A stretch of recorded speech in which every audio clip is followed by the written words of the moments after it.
We are up. We are live. I'm give some people some time to get in. Let me go and send out this black signal.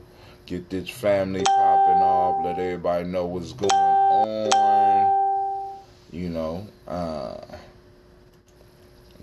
The birthday thing is buzzing off like crazy. We know Sister Navita just had a birthday, so make sure you grab your glass. Ooh, still got water in it. Grab your water, because it's late afternoon for some of us. You know how we do, right? And we're going to transfer this window into this so that I could go and open up the chat. We want to open up the chat. Give it a couple of seconds to warm up. This call is being recorded. Uh-oh. Dang, we got somebody on the line already. Who this? Calling already. I'm not looking at no numbers right now, so don't get it. You know my number. You know my number. You know my number, man. You know my number. Man, listen. That's why you said you know. Nah, man, I ain't pulled it up yet. I'll pull the window up in a second. I'm on the phone, boo. You on the phone? What's going on, man? We about to do this toast. It's time to get down. Time for us to have our toast and our discussion. I wasn't able to check the news before I got on this morning. I came home and listened to some YouTube videos and went to bed. Yo, So, I got some breaking news. Breaking news. It's fucking snowing outside. Oh, man. Everybody already knew that.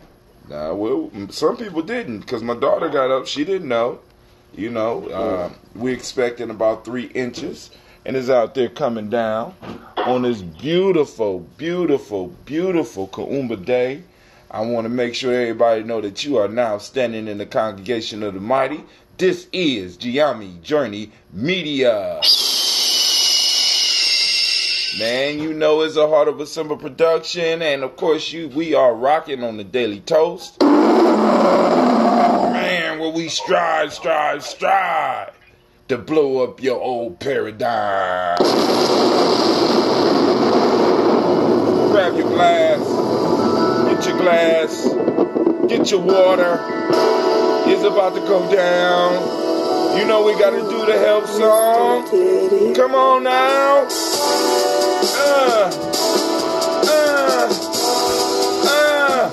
Drink your water. Come on. Drink your water, but first, take your breath and drink some water. Take a breath and drink some water. Take your breath and drink some water. Take your breath. Oh man, that feels good. Drink.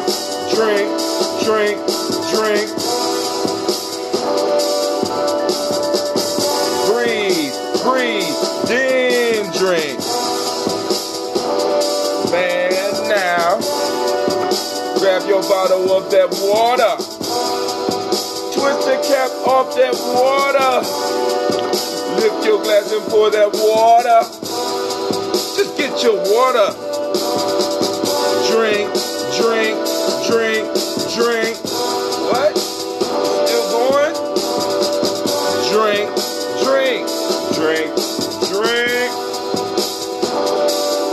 Oh, now, move your body and drink some water. I'm sore. Move your body and drink some water.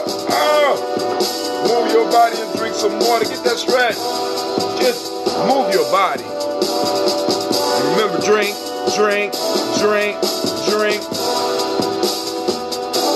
Or should we say, move in.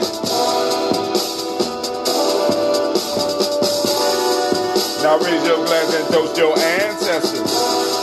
Now raise your glass and toast your ancestors.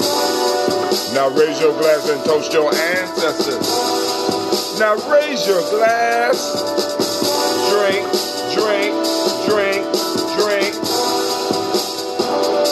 Or should we say, live, toast, then.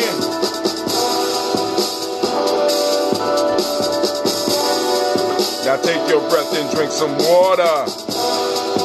Lift your glass and pour that water. Move your body, drink some water. Raise your glass and toast your ancestors. Breathe, lift, move, toast. Breathe, lift, move, toast. One more time. Take your breath. Lift and pour. Move your body. Toast your ancestors.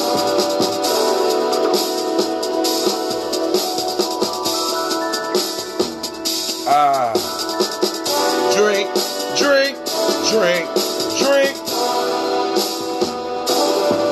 Come on. Lift your glass. Get off your ass. Lift your glass. Drink, drink, drink, drink. Drink, drink, drink, drink. Now, family, here we go. I'm about to finish this up in 37 seconds. We're going to kill it in 30 seconds. Hold on. Ready?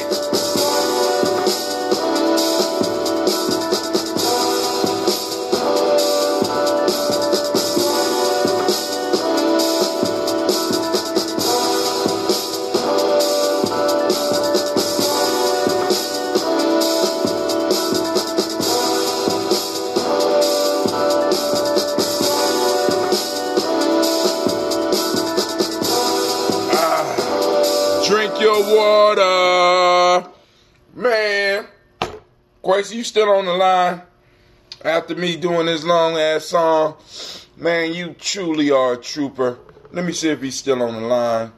He's still on the line. I've been drinking water. Oh, good. Drink your water, family. We got to stay hydrated. Y'all know the rules. You know what I'm saying? Because we can't really take care of our ancestors if we're not taking care of ourselves. And in order to take care of ourselves, when we start doing those things that are good for us, it makes it more possible, and it makes our libations and our toast more powerful. So I want to stay healthy so that I can make sure I'm taking care of my ancestors. So we wake up and we start drinking water. Y'all know I've been drinking. Can I say something? Go ahead. Always.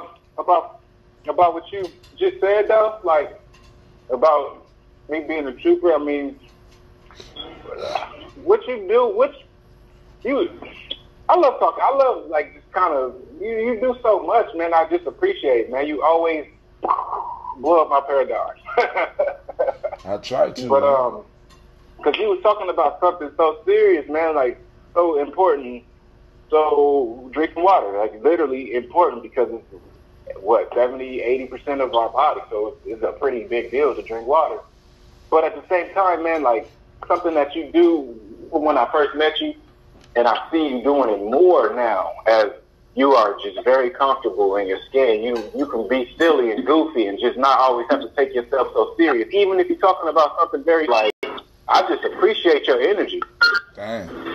Thank you, brother. Thank you. Hey. So, I mean, I do what I do. I've been a long time, because sometimes to bring our people stuff, because you know what I noticed? That comedians always are able to bring the truth, and they have always been able to bring the truth. You know what I'm saying? So, I'm not saying I'm a comedian, but I do believe that in order for us to really move, we got to make people feel comfortable, and laughing or getting people to laugh, a genuine laugh, not that uncomfortable. You know what I'm saying? But a real right. Shit, what y'all doing? Right. Oh shit, y'all drinking water? That laugh sounded like it hurt. You gotta make people laugh, man, because if we, like I said, man, because sometimes I have to laugh to keep from crying when I be looking at some of the shit that be going on with us. You know what I mean? It's like, we just being inundated with, I just heard that Lifetime is doing another docu-series called Escaping. They did Escaping R. Kelly. Now, Surviving R. Kelly. Now they're about to do Escaping Wonderland. Oh, stop playing. Now, see, that's that bullshit. No. That's that bullshit. Exactly. You know what? We got to call it for what it is. It's that bullshit. It's a straight out attack on us. Why y'all gonna wait until the little boy that grown up and confessed that they lied on Michael and committed suicide? Oh, he in it. He in it. One of the little boys that recanted is in it. And I don't know what angle he coming from, but I'm just saying this could just be talk. You know, it just could be just gossip. I don't know. It is. I mean, you know what? I think at this point, you know, people that's really still trying to maintain that image of Michael, y'all just hellbound. I mean, I don't even believe in it and all like that. It's just the fact of the matter is that I mean, at this point, what y'all trying to prove? The man is dead. We got to, once again, just like with the R. Kelly piece, we got to pull back and see what image are they trying to drop and what image are they trying to drop it on, right?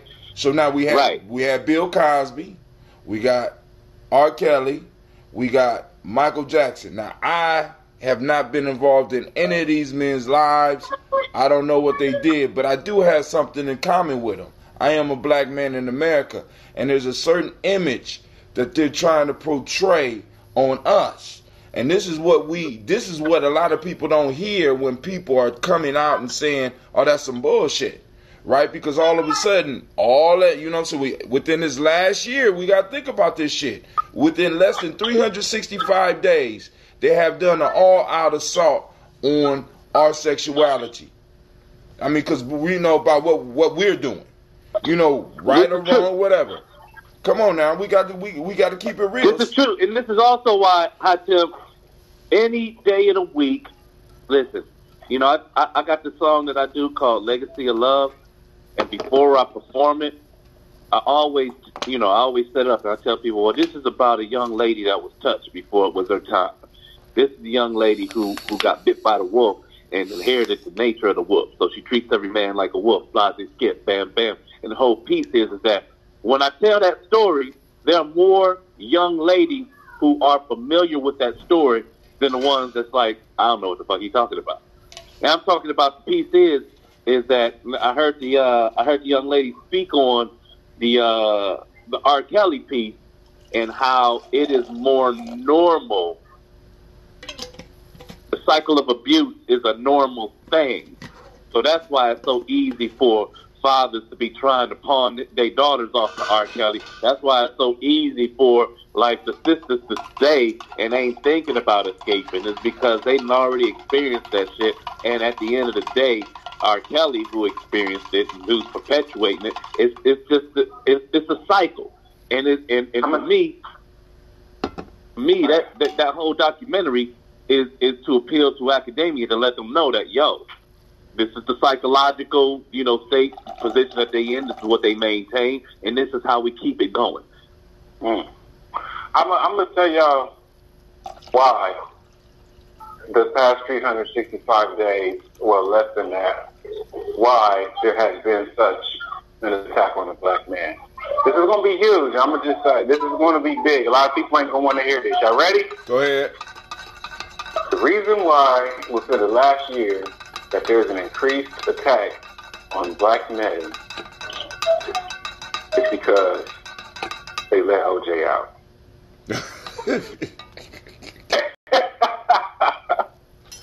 We'll give you OJ, but it's going to cost you. Wow. Dude, listen. And a lot of people are not aware of it. They get caught up in an argument about the person. See, these individuals, whether we're talking about Bill Cosby, or we're talking about R. Kelly, or we're talking about Michael Jackson, or we're talking about Marvin Gaye, all the sickness that is around us, we're talking about the symptoms. We're not actually looking at the cause. You know what I'm saying? Because, and then we're not even looking at on R. Kelly. Not even really. I don't think a lot of us really realize how deep that's going to get into the community. Because if they bring and they put R. Kelly on the stand, they might as well get ready for R. Kelly to go to jail. But then they also going to have to be prepared for possibly their mamas, some of their grandmamas, and some of their daddies who took that buy-off money, you know what I'm saying, to R. Kelly. They don't have to get ready for that shit. You know what I'm saying? Man, see, that's the whole point, Tim. That's the whole point. The game R. Kelly playing is the same game that that public officials play. I'm just being for real.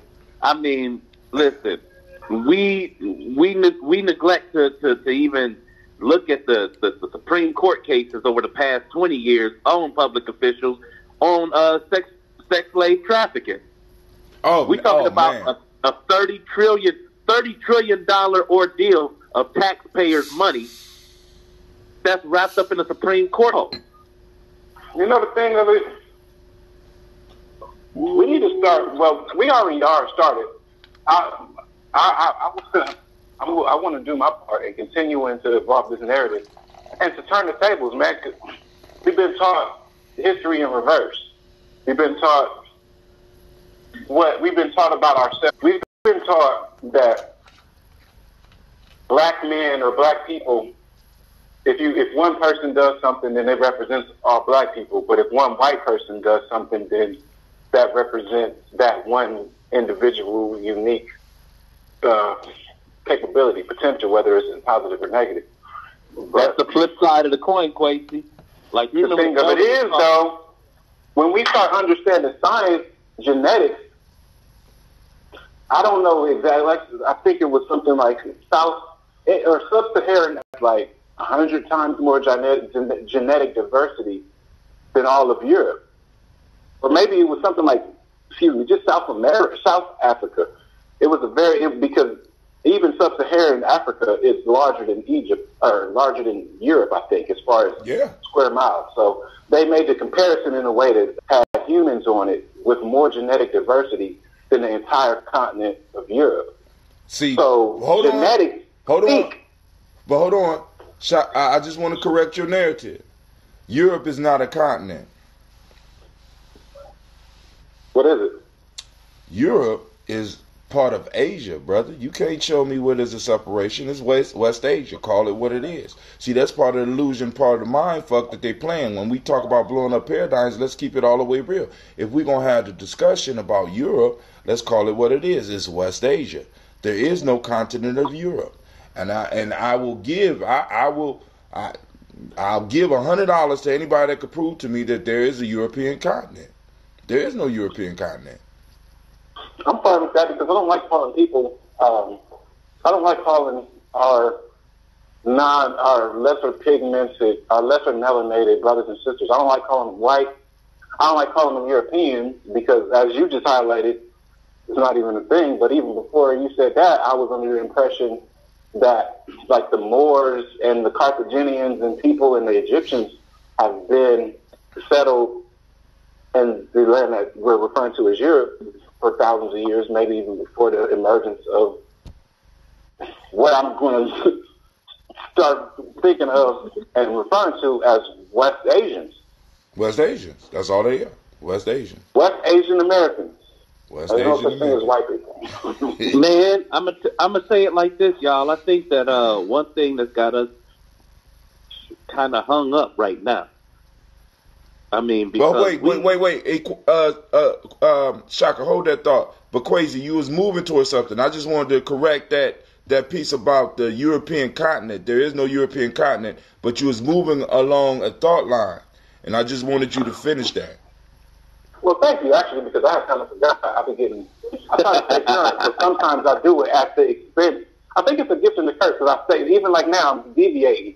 But to go back to that, I think that, science seems to suggest that the darker skinned, melanated people on this planet have more genetic diversity. And genetics are literally what determines behavior patterns. So if melanated people have a greater range of genetic diversity, then there's also a greater range of potential behavior patterns. And Western Asians have less genetic diversity, which means that they have fewer available behavior patterns. And then also they have this narrative built up that they're intelligent, which sprang from the Freudian creation and the whole out of Africa concept, that whole theory. But what is the best? I've been thinking, kind of pondering on what is the best marker of intelligence.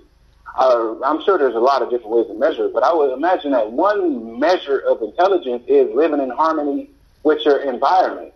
And if one destroys their environment, is destroying the place where they live, then that is definitely not a sign of intelligence, right? That's an extreme sign of a lack of intelligence. The whole intelligence, because there is many different types of intelligence. Now, we have to look at the framework out of which the intelligence argument. I posted something on Giami Journey where I can't remember who it was. When you look at the whole measure of intelligence that they're using, the IQ, you know what I'm saying? Basically, the IQ test measures how good of a servant you can be. You understand what I'm saying? That your capabilities of being able to operate in a bureaucracy. So that's one form of intelligence, and this is the form of intelligence that you will hear a lot of white supremacist doctrine come out of, talking about that intelligence. But that's not the intelligence that built the world. You see, because what we got to understand when we look at it historically, as you were saying, that Europeans do what conquerors do. A lot of conquerors are not necessarily smarter than the people that they conquer. They're just more aggressive. And they come in and they just basically jump off from where the people who had built all that shit were. You know what I'm saying? And Yo. Oh, go ahead. Go ahead, Shaka. I'm done. I'm gonna tell you this. And this is what I strongly believe right now, is that power in the broader conversation has evolved beyond race. I'm not saying that it is not where our situation have evolved from, because that's true. What I'm saying is that it has become such a fight power that is evolved beyond that. And where has it evolved to? So I guess in saying that, when we're looking at ways to resolve it, for us, we're looking for a way to be able to patch the hole in our canoe. We're looking for a way to be able to not just patch the hole in our canoe, but figure out where the fuck our canoe is supposed to be going in the first place, and getting back on track. We're looking at who's in the canoe with us. And at the end of the day, the people in the canoe might not look like you because they've been dealing with their own shit too. It has become more exponential than just race. And what I'm saying, it's definitely it's about. I'm sorry, you want to finish? What it comes down to is the solution for us. I'm not saying leave the race piece out of it. I'm saying let us look at where our power is really going to come from. Is it from our ancestry, or is it from us hoarding the history of a race? Where do we go from that? In that allegory, if we live within that story, where are we going to write our victory in? And where are we going to write the process of victory? Because that's where they have become perfect. Their way is they have written a process of slavery. You're giving me chills, man. You're speaking my mind, bro. You are literally speaking what I've been really intently thinking about the last 3 days. I have to challenge one, because somebody put on here power of you just could, because I'm not really clear on. So can I add this? So let me see if I can help clarify what he's saying before you respond, Tim. Okay, because I'm responding. See if he agrees. Because I think actually what you're doing is what he's saying. I think what he's because it's not, America isn't white and black. America is absolutely not white and black, at least as far as skin color is concerned. You have white culture, and then you have not black culture. You have white culture for black people. You see what I'm saying? And then you have black culture. Now check this out. But now, and it's really clear right here. Make it. Come on, make it clear. Clear it up. All right. So here we go. Imagine an organization that is only built up of righteous people. Imagine an organization that is worldwide, that has a way to know its members based on their behavior and based on certain things that they do and things that they don't do. And they stand for what is right in the world. Now, here's the piece. Has been so bastardized because of the non-members and because of what people from the outside think of it and what they fear of it because of what they don't know. And today, it's the Illuminati. Because we mask something that is bred out of purity, a system of morality.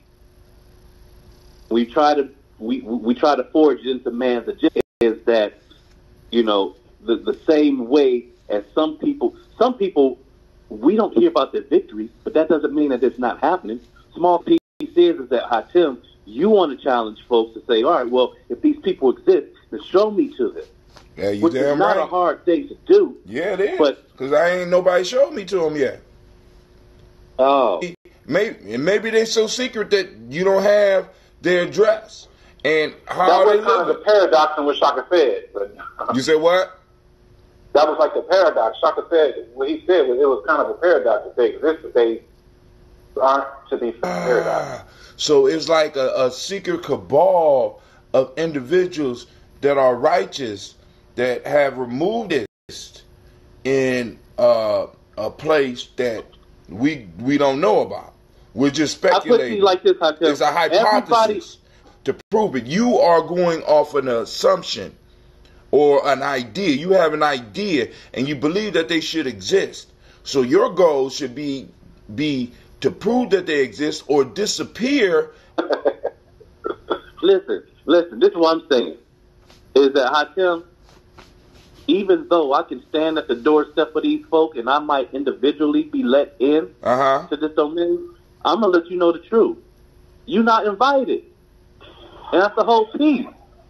We're not invited because we're trying to figure out ways that already exist in their household. It's like when you find it, you become a danger.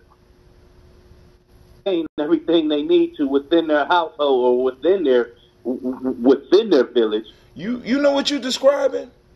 What? You're describing Well, and you're not allowed in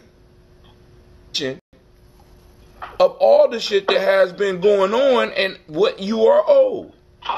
See, my standpoint is this. What? Yeah. If you're saying what I described was hold on. I think both. Let me kind of find the middle point. Black like us that do live well in these little communities that you're talking about, but a universal people. But all of the universal concepts have been under this group, which makes it hard for anyone that is not of their mindset and in some cases that don't look like them. You're not giving entry. We might let a few of y'all in. I hear you, but that whole universal thing, you blowing it all out the water. That whole like Black Lives Matter thing, when we think about it in a very no, listen what I'm saying is that we live in generalization. And that's fucked up. We live in generalization about each other. Wait, see, I ain't gonna wear none of his hats because of the way his hair looks in my hair. It's just generalizations. We are born into it and we live in it. You know why that is? Why is that? We don't thrive in generalization. Why is that? Because in order for that community we're misinformed, that's why. No, because that's absolutely why. Cool. Let me tell you why. Because in order for that community that you are talking about to exist, they need to have building blocks and they need to have individuals that they can extract capital from so that they can continue living in that bubble. Right. And that's I'm saying that practice starts at home. No. That practice starts with a household at a time. All right, Before cool. we can have a village, we got to have a household at a time. Now, that works for everybody that take care of business in America. Hold on. Everybody that plays the game to get property and do it Shaka. Whatever the process is, that's what they do. Shaka. Go ahead. I could present data that you are saying has not been happening. Where we have, for hundreds of years, since we've been in this country, we have done and set aside and did exactly what you said, but we were attacked from the outside and basically destroyed. You know what? Let's look on the inside then, because this is kind of personal. Let's look at our elders. One particular elder that on the year I was born in 1976 bought a plot of land with an infrastructure of a house right on Bryden. From that infrastructure of a dwelling, he built it brick by brick. Today, he presents to a community a art gallery, right, from the same dwelling. Now, for me, that dwelling could have a family in it. It doesn't. It doesn't. Why, Shaka? Why? Why doesn't it? Because I'm about to break it down for you, man. Because listen, once again. Please do. I'm listening. Cool. I'm all ears. Now, check this out.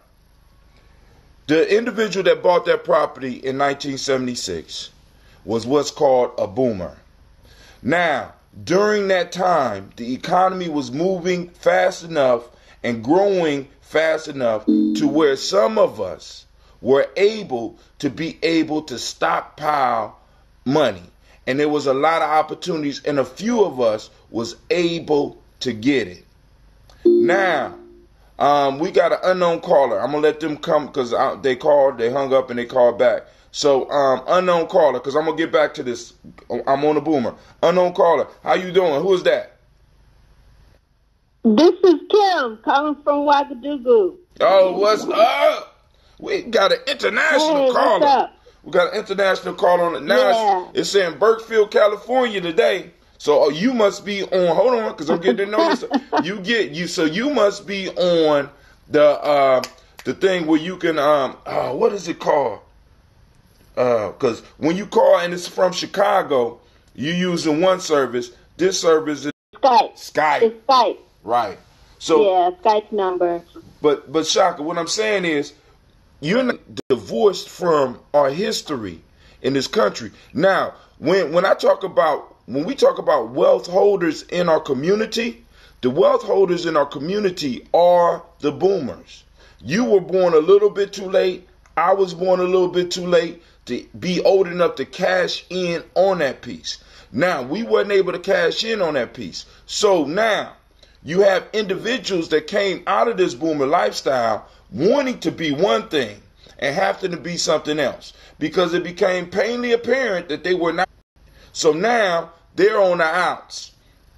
So now the reason why there's not a black family there was because during that time, that's when the government, because I want you to be clear on this, although Elijah Muhammad and Marcus Garvey had a do-for-self attitude, right? The issue came with the do-for-self attitude when Nixon got into the White House because it was becoming painfully clear to everybody that America owed a debt. How do I get out of paying this debt? We're going to flip the issue on black folks and say that you are not where you are because of what happened. You are where you are because y'all lazy and you need black capitalism. Y'all need to be able to pull. So they start grabbing our own rhetoric and start flipping that shit on us and saying you are where you are in America because you lack hustle. You need black entrepreneurship, right? And we're not catching the hustle. So now we're talking about we're not doing certain things. We're not doing certain things because the system is not designed to allow us to do that stuff, bruh. So when you come and you say, well, you know, it should be. No, it's the way it's supposed to be because you are the board upon which everybody is playing. We don't even understand that. We don't even understand that many of us may be raising our children to go into this prison industrial complex. We fund this. Go ahead. I hear you loud and clear. Let me say this. A little over 6 months ago, a little over 6 months ago, when I was looking at carving out some territory, and I was looking at all the different reasons why we couldn't do that thing. Shaka. All the reasons why. Wait, listen. Go ahead. The point that I'm making is that another owner that saw what I was doing wanted me to be an owner. So she put the money up. And so the piece that I'm saying to you is that other individual, she had no other commonality to me except that she was an owner of one of the biggest performance venues in Cleveland. And when she saw me trying to build that, she wanted to make more of a resource and an alliance with me by contributing and helping me make that happen, than to push away like a lot of us did. Nobody pushed away that, from that same conversation. In that same conversation, Shaka. people that I went to that look like us to be able to resolve this so that we have something. And those same individuals went to the auctioneer and asked that if they could pay the money, if their names could go on the deed instead. And that's how we do each other. And that's why I am, as an individual, where I'm at right now, Shaka. and in the mind state that I'm at, is that if I'm gonna come across power, it's gonna be something that either I have to do myself. And when I talk about power, I'm talking about power in my existence. Right? Because where else is power? Welcome to America. You're in America. That's American, and that's the way that they want you to think. Power of what? Power of what, Shaka? Power of my existence. My existence. M-Y. Power of your own business? My own existence, yes. I mean, if we talk about power over in Asia or power in a place or in a state that doesn't affect you, why are we dealing with that? Well, right now, what needs to be regarded is our own survivalhood, is our own power over the folks who reside with us. Not all of Black America, because not all of Black America is down with what we're talking about. Not all of Black America is Hatim's general point. Right. And so what I'm saying is that my general point is this, is that when it comes down to that tribe, and it comes to the nature of your relationship with the tribe that you build with that pronounce your power, race is a non-factor. No, Shaka, and that's the fucking illusion. That's what they throw at you, dog, and you start believing that shit, and you start eating from that bowl, and nothing makes sense to you. I will agree that race is a non-factor from one perspective. For me, race is a non-factor, but I'm definitely an outlier. Race is a non-factor for me is because I genuinely, and it's still growing in me, but when I'm in the company of white people, I feel as if I am among children. I feel as if I am among people who are inferior to me. It comes out. I express it. I know that it could be a potentially life-threatening situation that I could create for myself if I go too far with it. But I don't even necessarily speak of it. This is the most I really speak of it. I just exude it. You know? So if that was the situation where we all knew who was genetically superior, who would genetically outlast the other, which one of the most, we just collectively decided that survival is the highest form of intelligence, or one of the highest forms of intelligence. So if we collectively understood that we were superior, then we could deal with white people. But if the mind state of our people is collectively that they're the inferior, then we can operate with them from that perspective. So, but hold on, time out. I just have to address this the church piece, because that's what you're talking about. Shaka, the fact of the matter is that your tribe didn't turn on you. Now, because it's a certain reality that none of us really want to deal with. And that is the fact that there is no wealth. Now, if I was to tally up the bank accounts of everybody here, right here, right now that's on this line, including the one person that's in the chat right now, if we was to add that up, how much do you think that would be, Shaka? See, because what you bought, what you went out and did was you went out and bid on a piece of property that was possibly gonna need about $2 million poured into it for work, man. And black folks don't have how much? Tell me how much. Correct my figure. Correct my figure. I mean, the figure is irrelevant. Hatem, keep going. I want to hear what you was trying to say. I think the figure is irrelevant. It's out of the process. Black folks don't have the resources to do that. And even if we were to go out, even if we were, okay, cool. Go ahead. You're misinformed, and that's the whole point.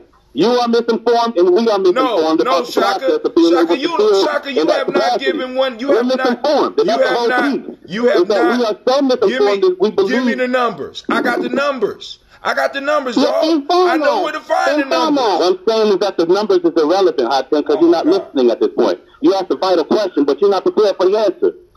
Go ahead, give me the answer. You don't have the process. Because Shaka, wait. Go ahead, Q. The answer is that when you have a people that come together on these types of properties to be able to build something that doesn't exist there, that is vital to the community, the resource comes from the community. The resource comes from every grant that is put in place for that. Right now, if I wanted to make that space a garden on the inside and the outside, it would be nothing for me to acquire the money to get a glass roof so that we have more green space in our community. It's a different process. You're not using accurate enough language, Shaka, to bring home the point that you're trying to make. Language isn't specific enough. It's very no. Because you said we have to reach we married to a misunderstanding. We are married to misunderstanding, Quasi. Listen to what I'm saying to you. Hold on. Let me say something real quick before you. I want you to continue, but I want you to think about this. You said it would be nothing to create a glass ceiling. Well, it would literally be something. You're using figurative language. No, I'm not. You literally use figurative language. There's a difference. No, I didn't. That was literally use figurative language, bro. Literally. You are misunderstanding. You misunderstood that statement. And what I'm saying is this. No, hold on, stop it. You gotta stop, bro, because I can't listen to nothing else you say unless you acknowledge that. I know, but that's the whole point. Let me say. When I said glass ceiling, you thought figurative, and I'm not talking figurative. Hold on, slow down, brothers. You to continue, bro, because you use figurative language. But that's the point. And you're allowing yourself to understand through me, then you just don't understand what I'm saying. Shaka, wait, calm down. I want you to continue. I'm the main one that set up. You know, you ready for me to continue. Hold on, slow down. I'm ready for you. I'm letting you know that I want you to continue. Once you address the fact that you use figurative language and you're trying to explain. We got another caller. Hold on. Let's slow it down a little bit. See, because what starts to happen is because we're passionate. Right? And people need to hear our ideas. People need to hear from all of us. And we have to be clear, right? So Shaka, he's asking you to be a little bit more concrete in what you're speaking. You know what I'm saying? Because it's like, because I'm hearing you and I'm trying to step back. But when we start talking about matters of money, right? And for people to be like, it's nothing. That's always a game. That's always a nigga one game. That's from the hood, bro. When a nigga say it's nothing, that means it's game. See, because really, literally, that's the whole point. Is that if that's the way? See, there's nothing within my whole capacity that states what it is that you're inferring. So I'm saying that in order, right? Exactly, and so this is what I'm saying. Well, okay, let me be straight. I don't think that you have adequately expressed, because I'm very capable of understanding. I believe maybe I'm just not as capable as I think. You're just not listening. That's the whole point, Quasi. Let me say what I think that you're misunderstanding, and we can go from there. Shaka. Okay, so I'm about to be on mute, so just go. Go ahead, Shaka. Go ahead. Because the point of the matter is that we got the process fucked up. We think that if we want to build a household, then we, the household, have to come up with the money to be able to build this village. There are villages that thrive in the community. And they're not built up of the income of those who live in the households. They're built up of the entities that form alliances, organizations, for-profit and non-profit, that allow these monies to go through those said entities. We have not situated ourselves to be able to access the money from entities to be able to serve the purposes that we desire, because we have not gone through the protocol. Those who have do. And even the ones that are slow moving with it, go ahead. Are you familiar with the term redlining? And see, I was going to go there. I was going to go there. See, Shaka, you are saying stuff, and it's like you say that we don't understand, but there's a big hole in in your reasoning and your understanding of the problem, brother. It's like you when you eliminate race out of everything, when this whole country has been built up on race. The whole goddamn thing has been built up on race, and for you to try to ignore that shit, we did that shit all the way through the 70s. We did that shit all the way through this. I mean, as a matter of fact, our whole political, our political structure as a black people was all about respectable politics. There's a real important seed in what Shaka's saying. I honestly, sir, I think that you need to flush it out more. I don't think that maybe even me and Hatem might not even have access. It might be that one. You might have lived the one life that is capable of articulating and coming up with the idea that you have, that obviously is something real that you're seeing. But I personally don't think that you have flushed it out to its fruition yet. I think that you're still in the middle of it, but you want it, and it's in your head. You see the picture. It's like you can see the picture and you can see it living in your head. No, in my community, but to make it live outside of your head, I think that it needs to be flushed out more. Quasi, what I see in real time in the place that I live right now is a gentrification process that's going on that hasn't happened in Columbus for 20 years. What I'm seeing right now are people thriving up and making power moves. What I'm seeing is everybody except for me thriving up with people who have a shared interest, and they making things happen. And so the piece is like, for example, I think I told y'all, like, over the past 6 months, there was a sister who was working with the organization that I was working with. I gotta grab my coffee. She got a $5,000 grant 2 years ago, and because of the practice that she was illustrating with that $5,000, she got $1 million contract for the yard of for the practice of doula, right? So now she's teaching other sisters how to become a doula, and I feel like that is man. If she would have maintained ownership of that practice, we could have made exponential steps, not just from this city, but anywhere. Wait, hold on. Shaka, hold on. Shaka, hold on. We got another speaker. We got somebody else. We got Sister Navita, and we got Sister Kim calling in. So let's let them in because we ain't made. I think Kim was before me, so. Kim got having problems with the line because she trying to get in. She done went from Skype to her other service, and it just keeps dropping her off. So go ahead, Navita, until Kim come back.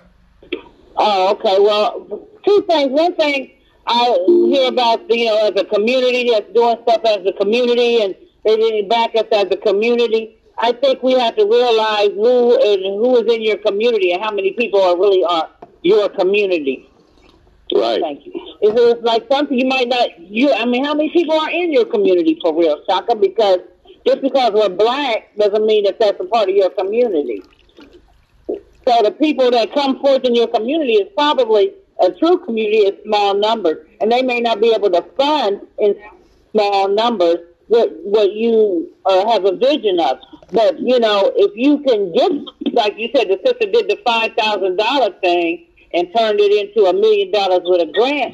You know what I'm saying? I don't know how to do that, but you know her, so you can get with her and you figure out how you can do it to fund what you want. See, that was a little deviation to the point I was making, and real fast because I was at the punchline. Hit the punchline. Mm-hmm. Make us laugh. Come on. Is that the sister The sister took that organization that she got $1 million contract for and sold it to University Hospital. So when I say that she built something that could have been a cultural pillar in our community, and she sold it. But you know what? That's an illustration. Her whole purpose wasn't for us in the first place. Shaka. But that gets back to your point about looking at the world as from mine, because that's part of one of the things. You have control of your individual existence.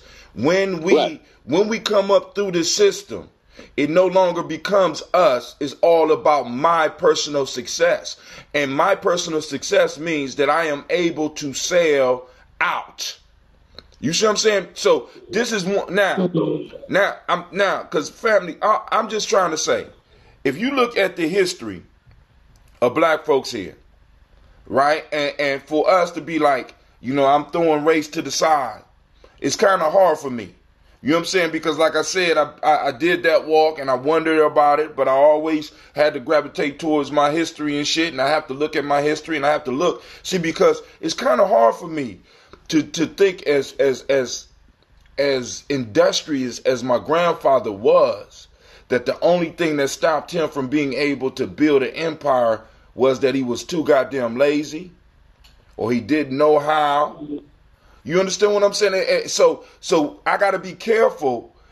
And even when I'm talking to myself, when I look at shit and be like, woulda, shoulda, coulda. You know what I'm saying? Because it's like, family, what has happened is that for some reason, we have allowed these motherfuckers to change the narrative on us and put all of the onus of all the failure in our lives that has been put here and has been financed by capitalism and by this system that we are in, and be like, it's our motherfucking fault. Now, and there's another piece that, and what I have with some of what you're saying. What you're saying is depending on grants. Now, being an individual who spent the first 15 years of my career working with agencies that receive grants, I'm one to tell you that I don't know if you really are clear on the process. And then also, the last point that I want to make, family, that if what you're saying works, why haven't you applied that shit and made it work? Because I'm glad you asked just the way that you did. Here's why, Hatem. Because right now, I could very well be facing $1 million deal. Let's say hypothetically, right now where I'm at, based on what you know and based on your inclusion. Let's take this Red June, right? This product that I ferment because you gave me a SCOBY. Now, I'm in a conversation with a Jewish-owned grocery store that knows me because in the community they see me and my son all the time. I haven't stopped going there, even though Walmart is around the corner. Here's the piece. This Jewish-owned grocery store found out about what I do, and they're interested in this product. Piece is that in order for me to make my product thrive on that retail level, I need a bottler, because I understand what happens when we get into the practice and we get into a contract. Now I need bottling, and if I didn't have my own in-house bottlers, then it doesn't make sense now.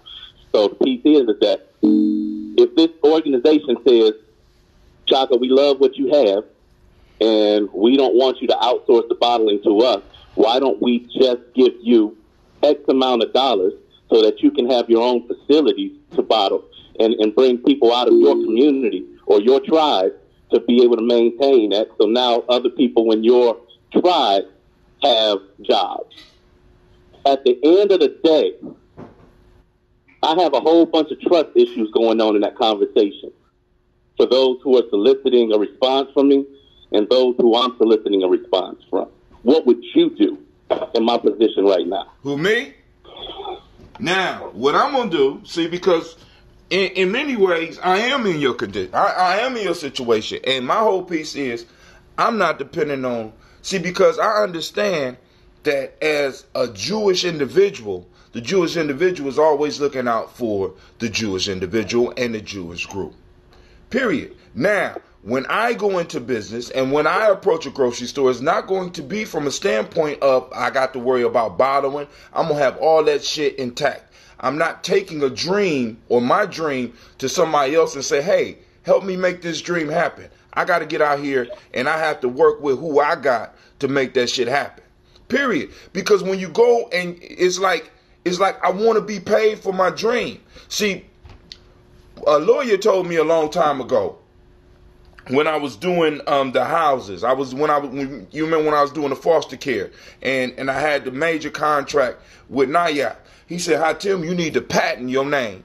And you need to patent what you do, because there's nothing from stopping these white folks from creating a Hatim Incorporated, and just taking all the shit that you're giving them and doing something else." You understand what I'm saying? Now, the point that I'm trying to make to you is, one, very simply, the wealth that you think that's in our community is not in our community, and if it's ours, we don't have to ask nobody for it. If we have to ask other people for it, we don't have it. And anything that we build that is dependent on grants only is, as my teacher taught me, he said, "Hi Tim, they will only fund you enough so that you can fail." But you know what? That's the problem.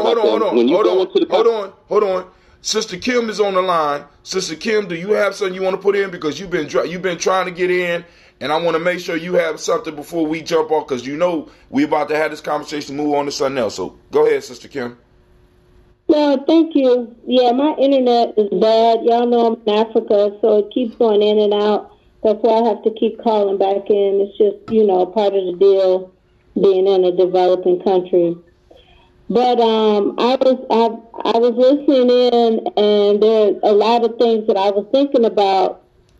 And as I shared with you guys, my husband he makes wine in Senegal. And he has a label, he bottles, and he distributes wine in Senegal. And now he's getting ready to start exporting. And he's been doing this for about 5 years. And, a lot of us, when I say people, I just mean us, we don't really understand how long it takes to do something until it's sustainable.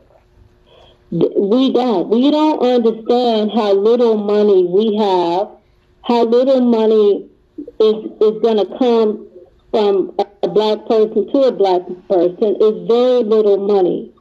And sometimes it's, kind of frustrating when you hear people talking about millions. When we're hundred and thousandaires. And that millionaires, we're hundred and thousandaires. That's the kind of money that's passing through our hands. And when people talk about these exceptional people who did $1 million deals, that's exception to the rule. So it's just the reality. We don't have a lot of money. We can't, the fact that we've been able to do what we're doing in a foreign country is, amazing, and it's still small. But I know it's amazing, and so I just feel like our experience in business is so limited.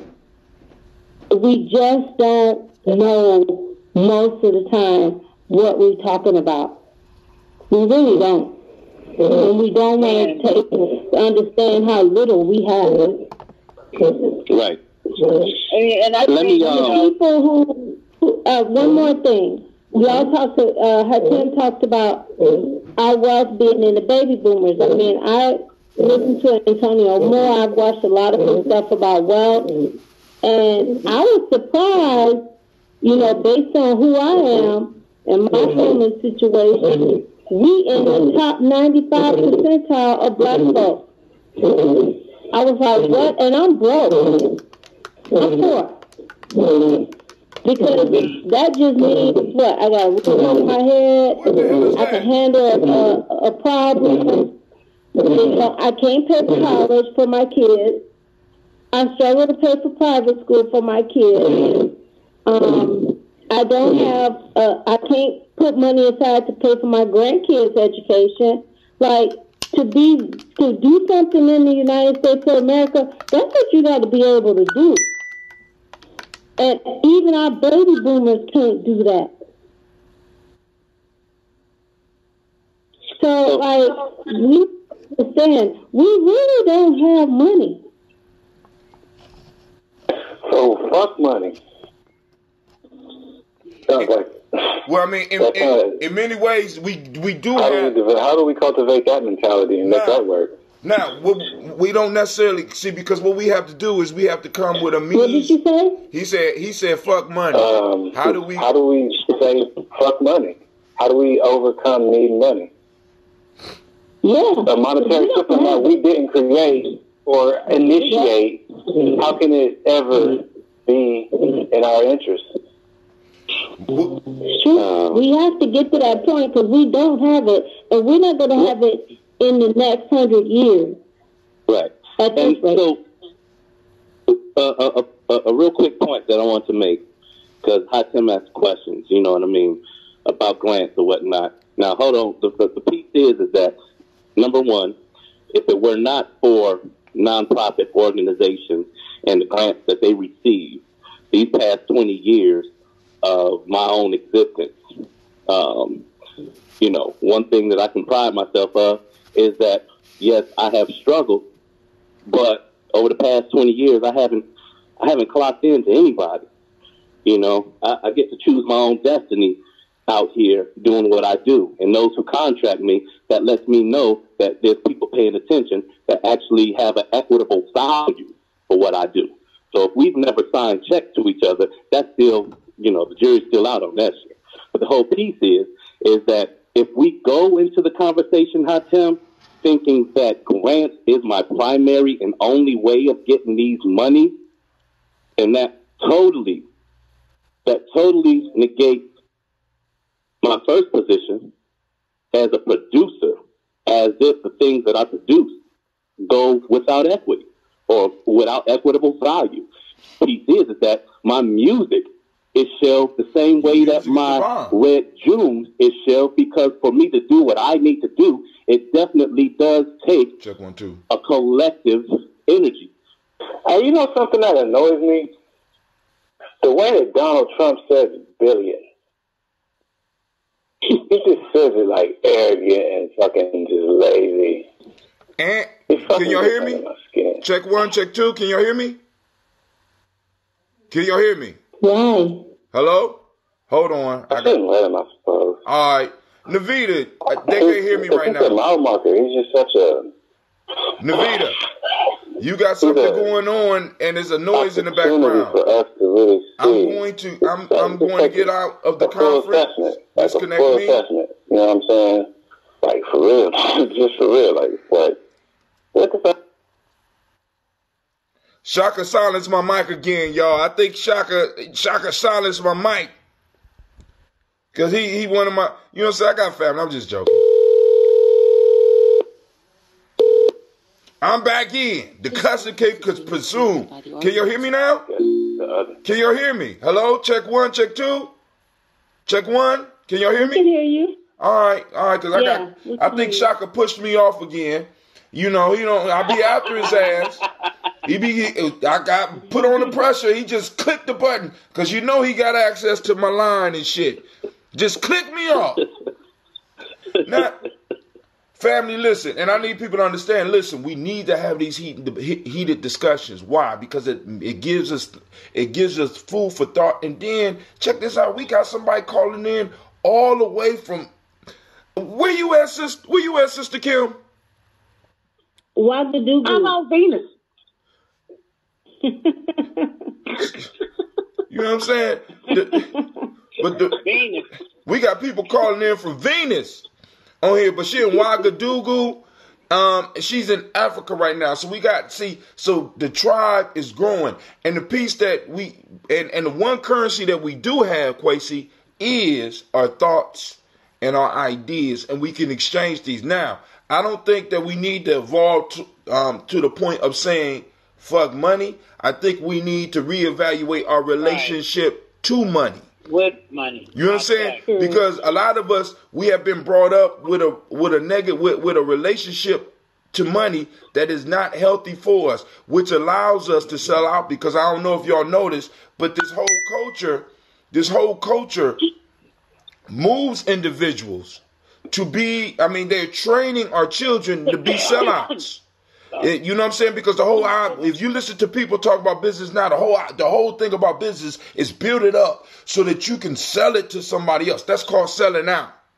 Rather than maintaining a business within your community, because your community need that business, you will take the personal payout and go and live and try to live in a way that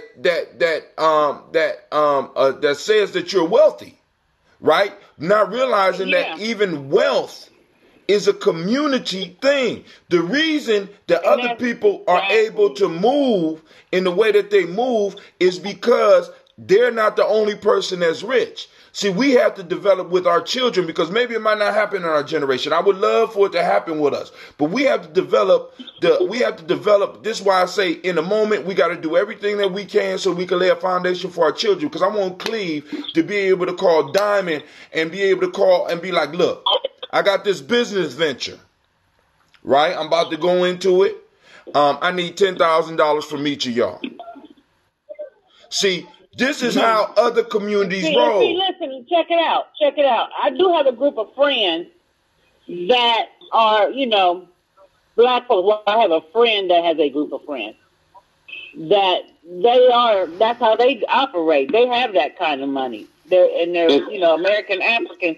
And they'll call each other, and they'll say, okay, we need to put, $10,000. Everybody chip in $5,000 or whatever, and they venture into different stuff.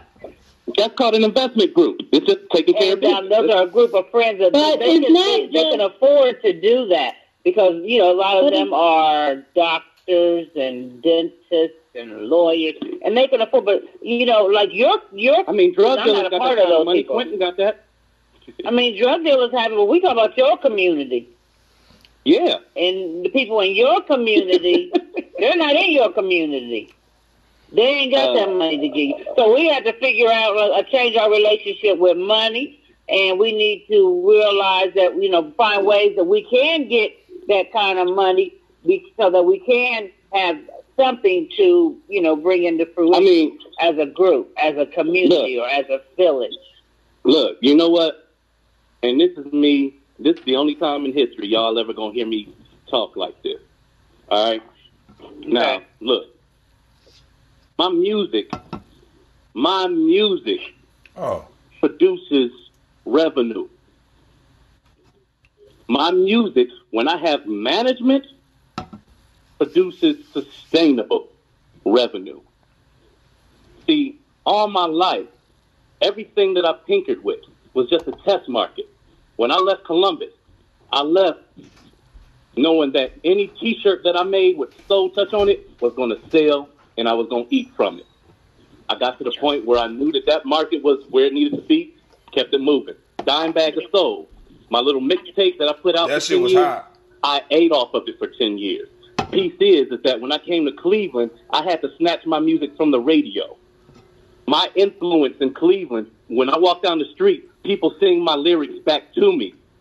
Right now, as enterprising as I could have been over the past 20 years is what I'm prepared to do, and what I've been doing for the past 6 months is moving my material, my products and services into the marketplace based on what can sell best right now. When it comes to my media, we won't even be having this conversation. When it comes to, how Tim right now is stepping on to doing a more post-production and getting his weight up on his equipment and things like that. Yo, I already own a company, Life Matters Entertainment, where everything that I do and he does from a media state can be branded and published. And it's a whole different level when you're dealing with publishing, a business that I know about. Because when you publish, that means that you get, for every time that you perform, whether it's streaming or whether it's in person, you get paid for it.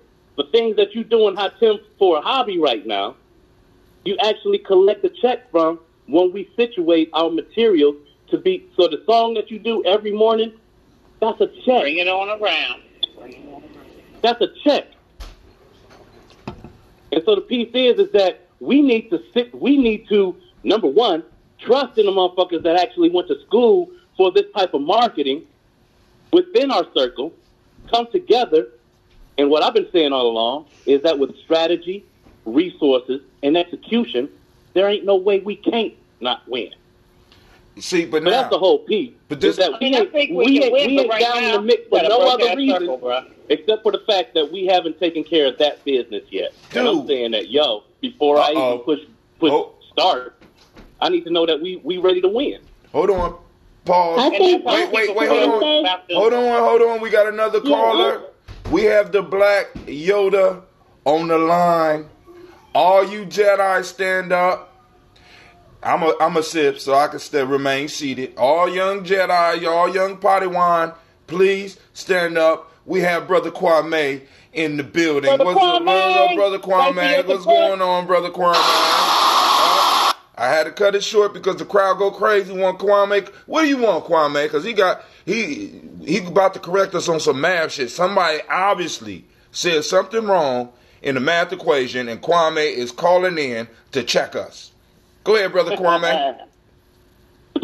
No, I was just calling to thank Merwin, the Wolf. I hear said thank Merwin on the radio. Where he at? Said thank you, Merwin.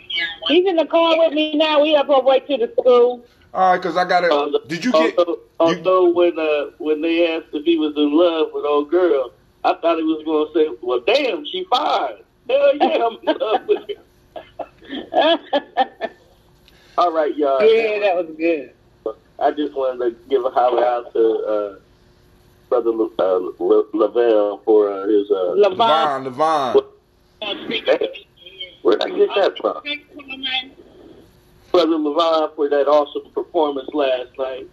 So y'all can go and talk your... What did you say? I just wanted to give a holler out to you for your awesome performance last night. It was the first date my wife and I have been on for a minute, and we really enjoyed it. What'd you say? I said, thank you for your performance last night. It was the first date my wife and I have been on in a minute, and we really enjoyed it. So keep on keeping on, bro. Thank you for coming out and supporting me and my cast. He said him and his cast. Go ahead, Levon. Go ahead. I ain't even mad at him. Go ahead, Levon. That's what we talking about, brother. See, because now, for those that don't know, brother, young Levon is one of our warriors, and he was in a play, and the community went out to support what he was doing last night, and I'm understanding he did an excellent job. I'm going to see him in about 2 hours, put on a performance. So since we got that out the way, so now we continue with everybody pull their swords back out. Because I don't think y'all do realize that everybody in the world comes to America to sharpen their swords. They come to America to sharpen their swords. You know what I'm saying? So we got to be clear on that when we talking. You didn't have a speaker on.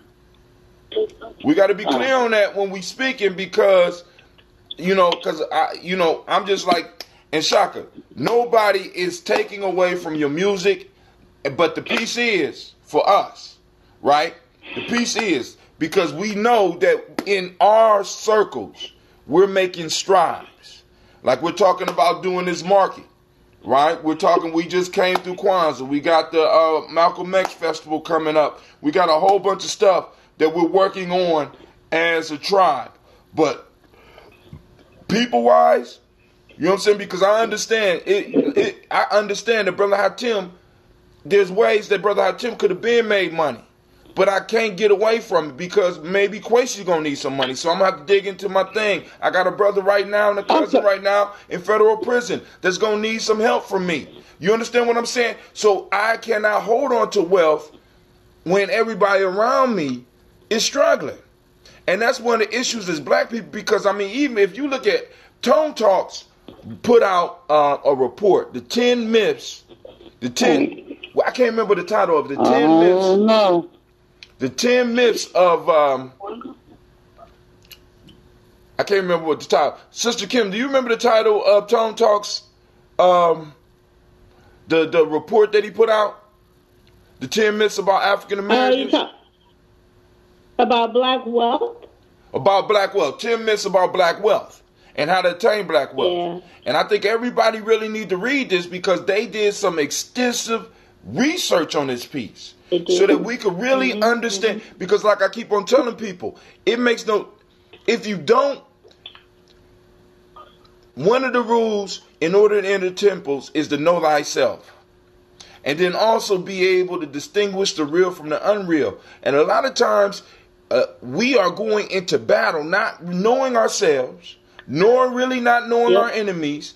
And then on top of that, we're going into battle on the wrong battlefield because we imagine something else rather than being able to deal with the reality. We are on the third floor. Go ahead. I'm sorry. Tim,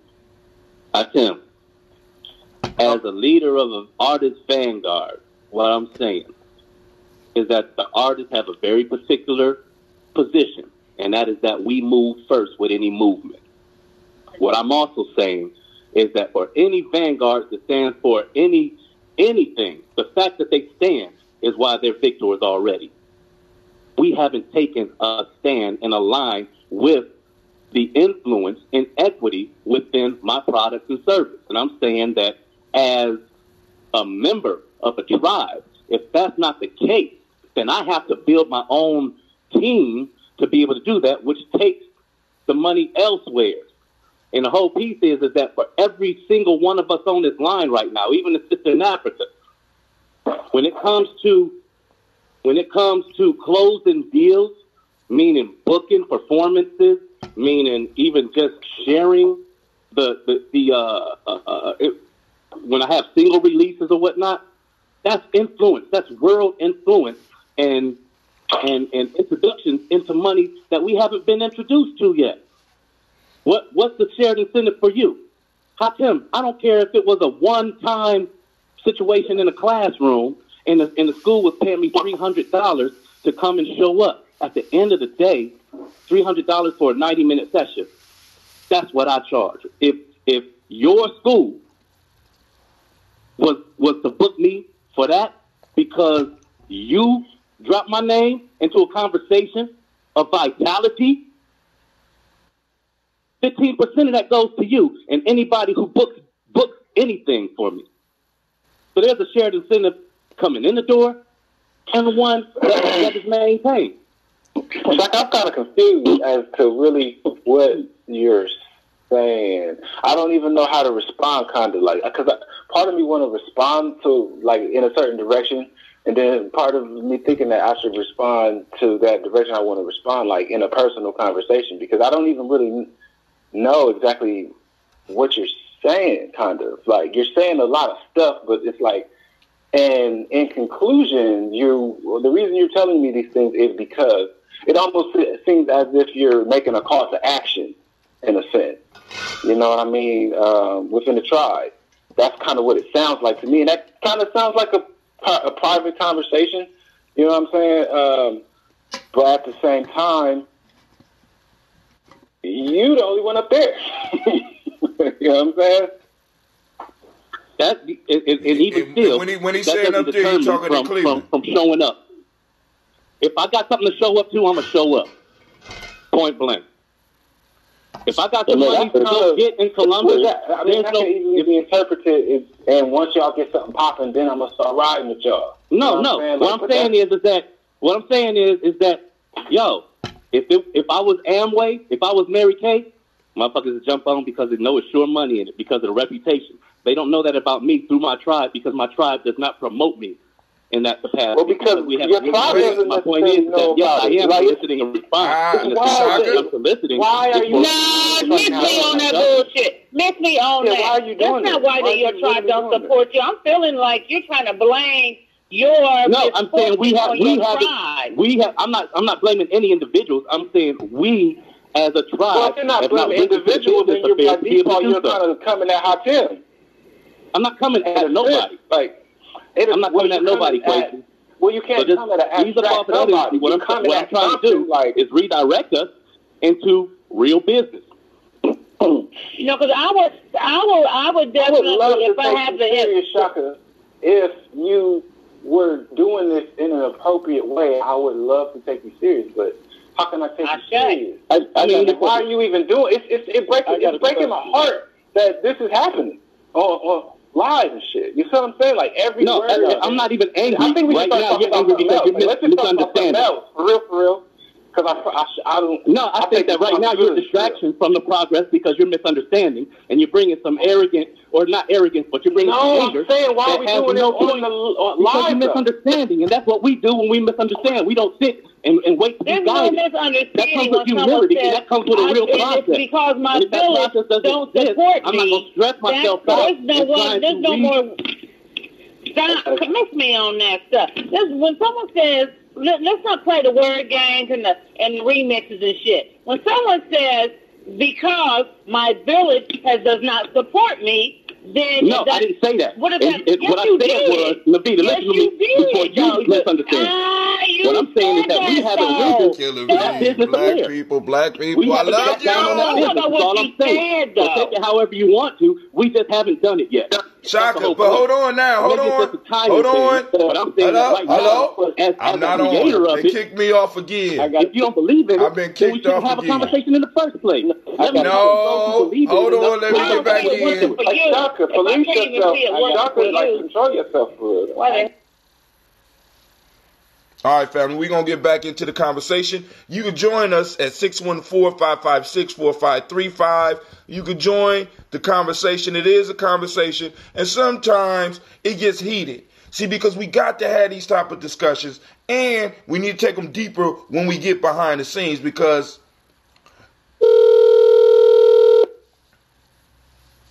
this conference is being recorded by the organizer. Statements that are being made. But I'm not listening to that because I don't think that's the brunt of what's trying to be said here. Okay, so for example, Brother Hatem, we got a Malcolm X celebration coming up. Right. And remember last year, I'm just going to go back to last year because of what I was doing. I brought in a speaker who may or may not have been well known, right?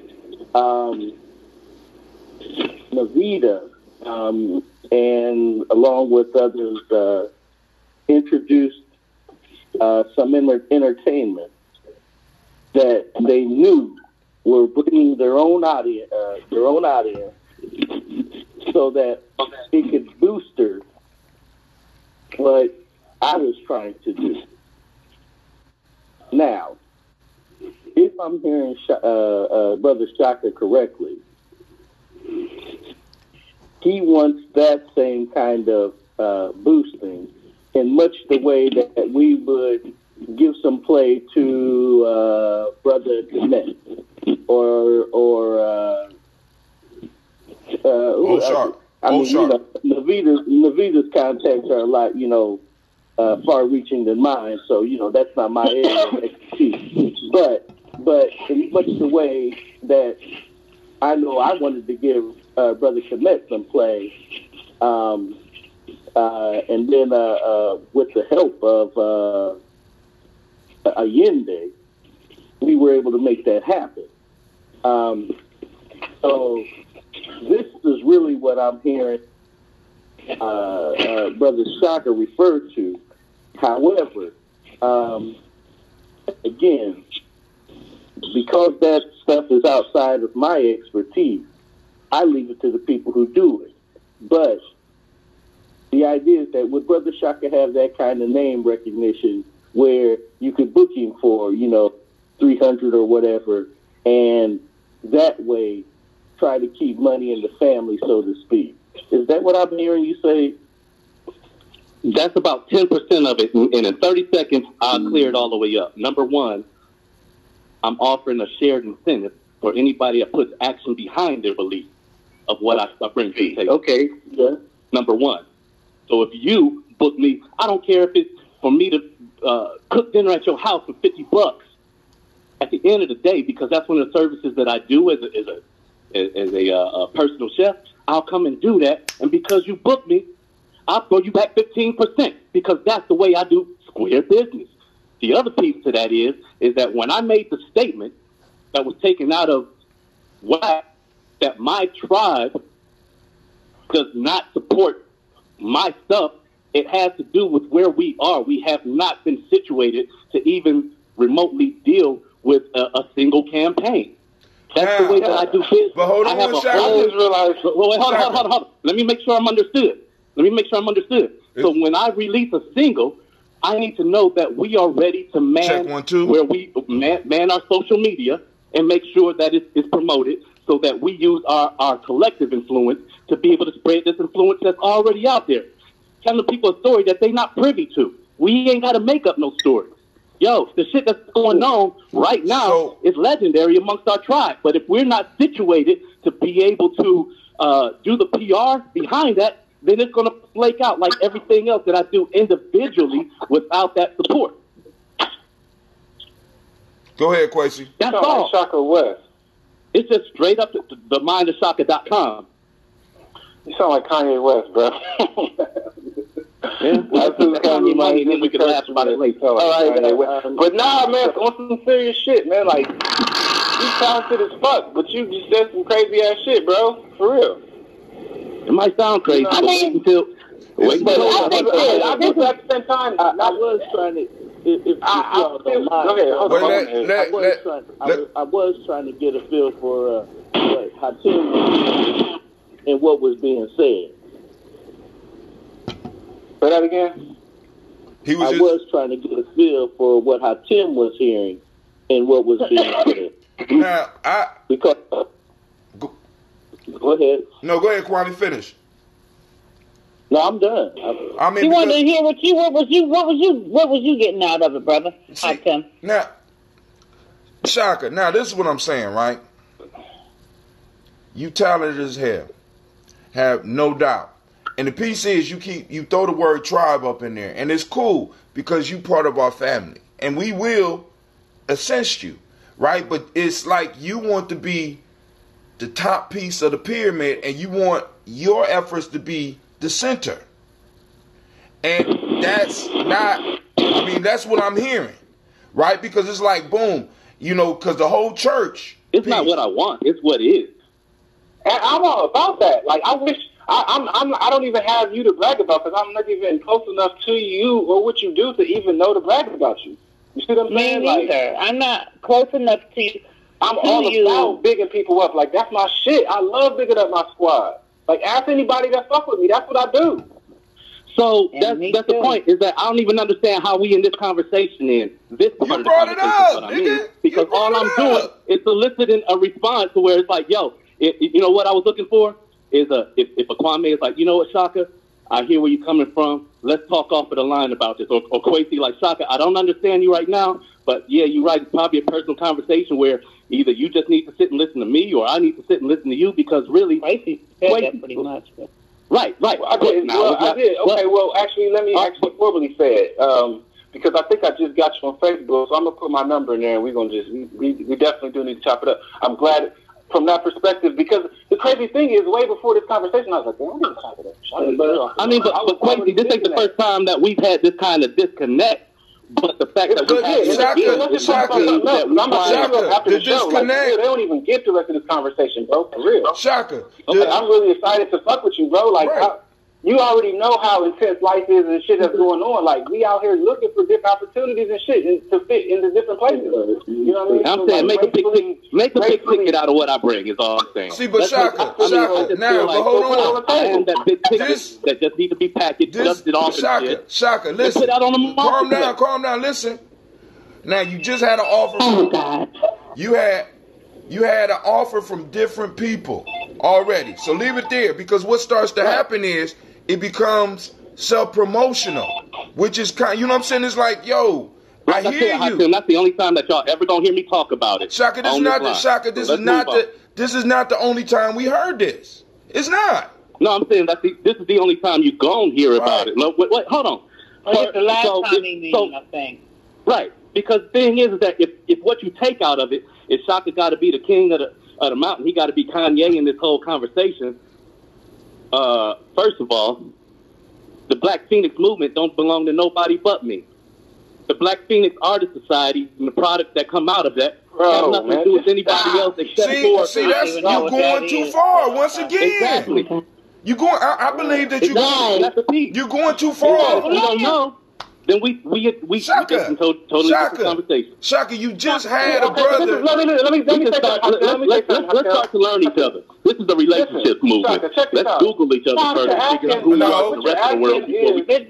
But there's some things within the movement that I'm interested in, and there's some things within the movement that I'm not going to be interested in. And I have to focus, my choice is to focus on the things that I have an interest in, and that's why I put my money towards those things. And I think in Shaka, you have to find somebody who has those same interests in what you're trying to do and will put their money towards that. What you're doing with the music and stuff, that's not where I'm at. But I will put my money towards the other stuff, though. In order for people to support you, you got to step back and let them do it. Like, you can't doing it. Hold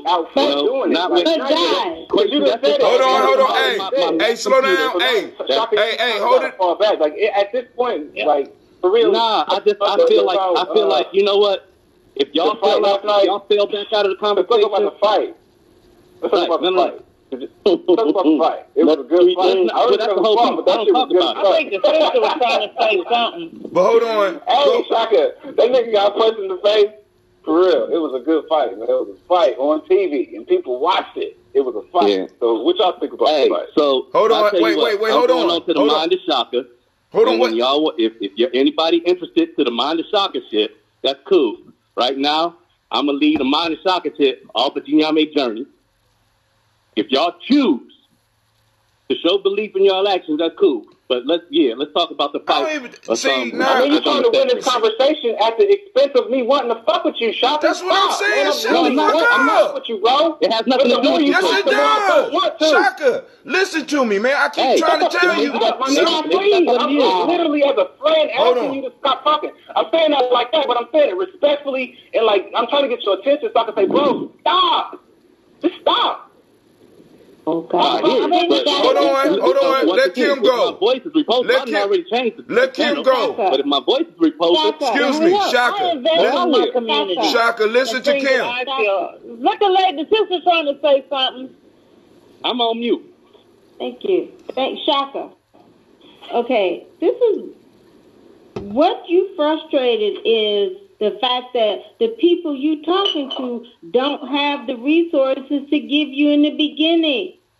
Hatim and I keep saying, Black people don't have money. You're frustrated because things aren't coming your way because we don't have it to come your way. Go ahead. No, now, see, Shaka, I'm about to air your ass out, man. I'm trying to tell you. Stop. We have our crumbs to come your way. So you're frustrated because these imaginary people aren't sending money your way. They don't have it. No, that's not even in my head. And the fact that the more we go into it, but you brought it up. Left it alone. No, Shaka. I already left it alone. See, no, you didn't leave it alone. You said you're gonna take the Mind of Shaka off of Ginyame. Wait, hold on. Maybe the cancer in your head, or maybe the shit that don't exist that you know exists. Maybe you just a all around asshole, and you don't know what's going on in your own fucking life. That's what I'm hearing from you. And I apologize. I apologize to you. Hold on. I apologize to you if that's what you hearing. But let me keep it all the way real with you, Shaka. Check this out, dude. Check this out, dude. Now, first off, I made an opportunity for your ass to come to Columbus. Not only did I make an opportunity for you to come to Columbus, I made an opportunity for you to have a place to stay when you came to Columbus. Your tribe has always been with you. Now you turn around and you say the Black Phoenix and blah, blah, blah, this is my shit. Now, one of the things I try to get up out of Gianni is that is not my shit. It's our shit. And possibly part of the problem that you might have with the Black Phoenix is because it's your shit. G, although the story came through me, I don't own that story. This show, I don't own, because if I did, I would have shut you down 35 minutes ago. This is our shit. Come on, man. Yeah, well, I mean, and you say that all the time, and I'm like, this is really your shit, but he always say it's not mine. So let's move off of that, because, like I said, when you're dealing with intellectual property, that's my shit, motherfucker. Shaka, get off my line.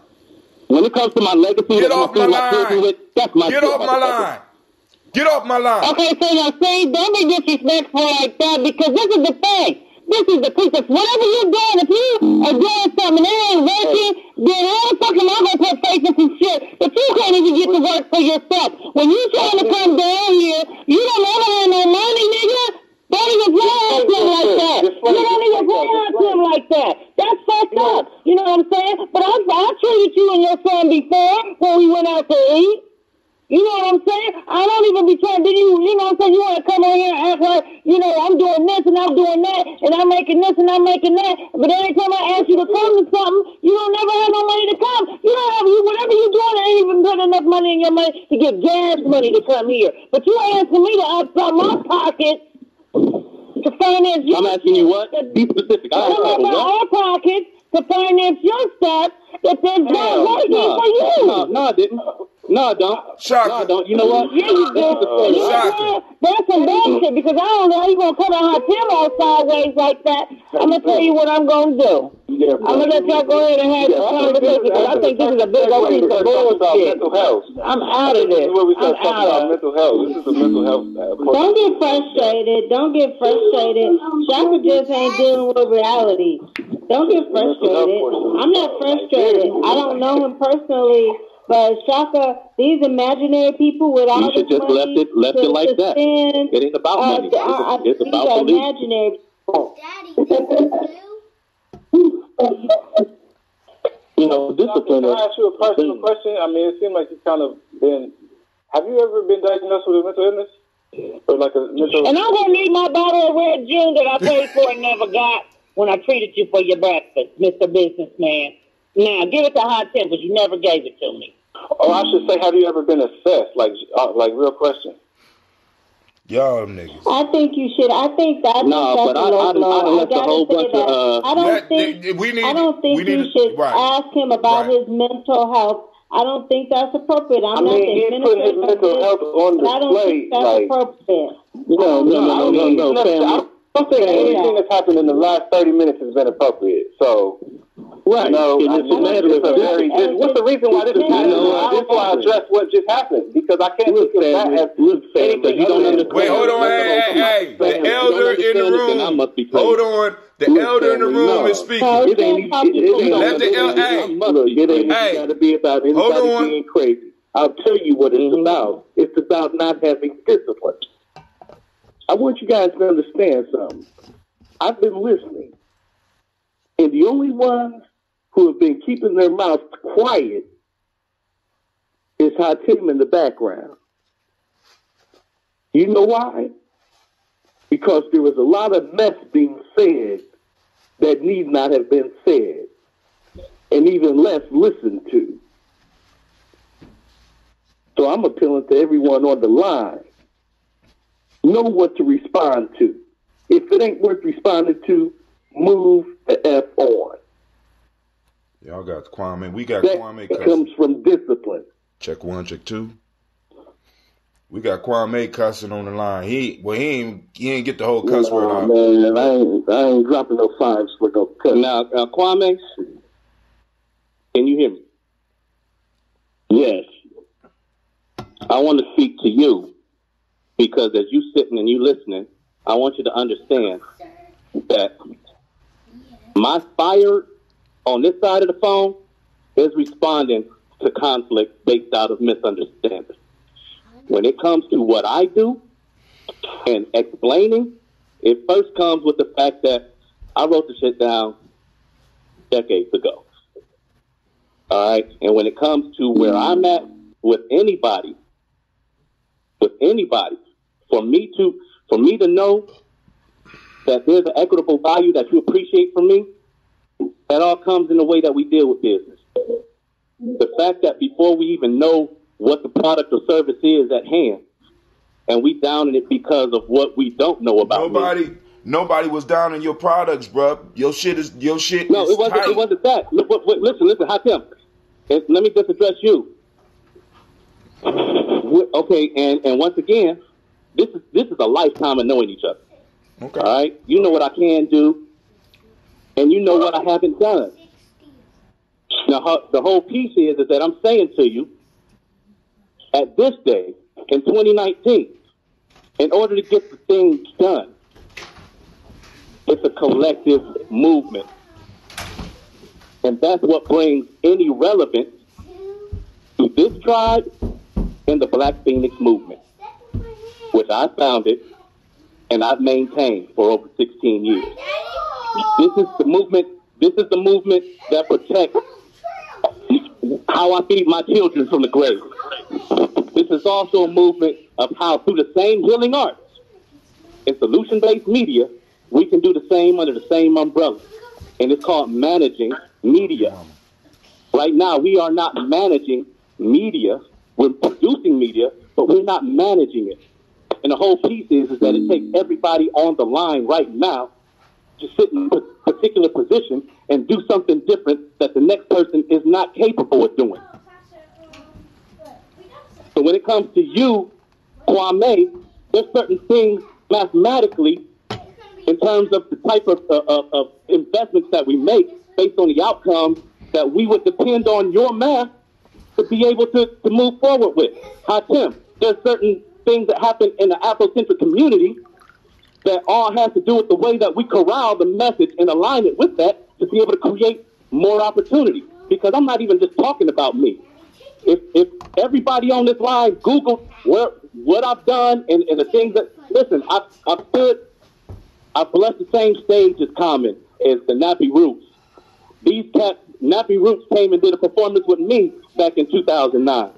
So the whole piece is that these are the types of people and types of collectives that I want to add in and bring into what we're doing. But before we do that, I want to make sure that our tribe is pronounced. So when it comes to Chinyame and what Chinyame has brought to the fold, we understand how to articulate that and make the difference between that and the Black Phoenix. We all look the same, but the Black Phoenix are the artists and those who support that media. That's it. All right. So, family, what we're going to do is we're going to bring the conversation down. I'm about to do the toast because we haven't done the toast. I done drunk two cups of coffee. I'm wired as hell right now.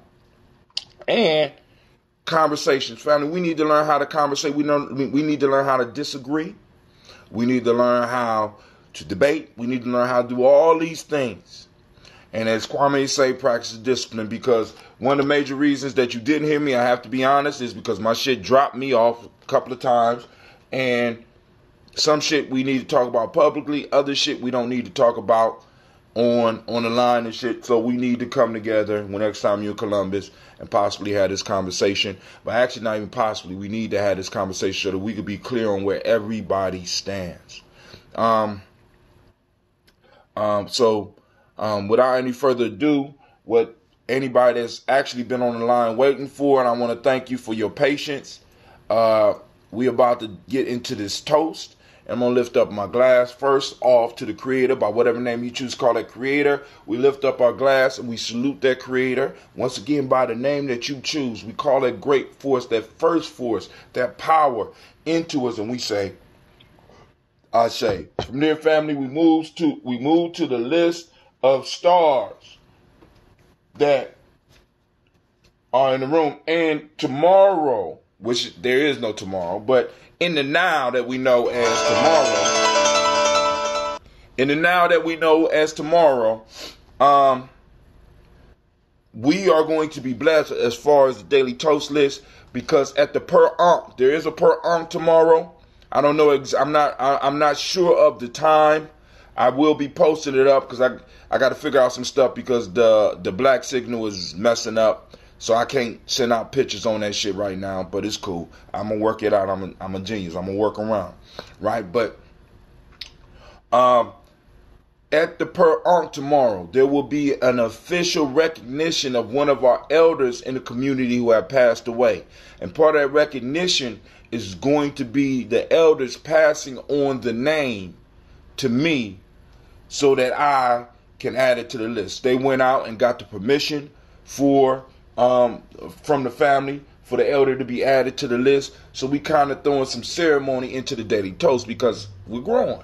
And for some people, this is a spiritual experience. For some people, I mean, even with the conversations and stuff, it's a building, a life affirming experience for us as a community, right? It's something. It's the center around which we can come around and talk about other shit that's popping off. So I won't mention that elder today, and I won't mention them tomorrow, but I will be mentioning them on Emoja after the official ceremony.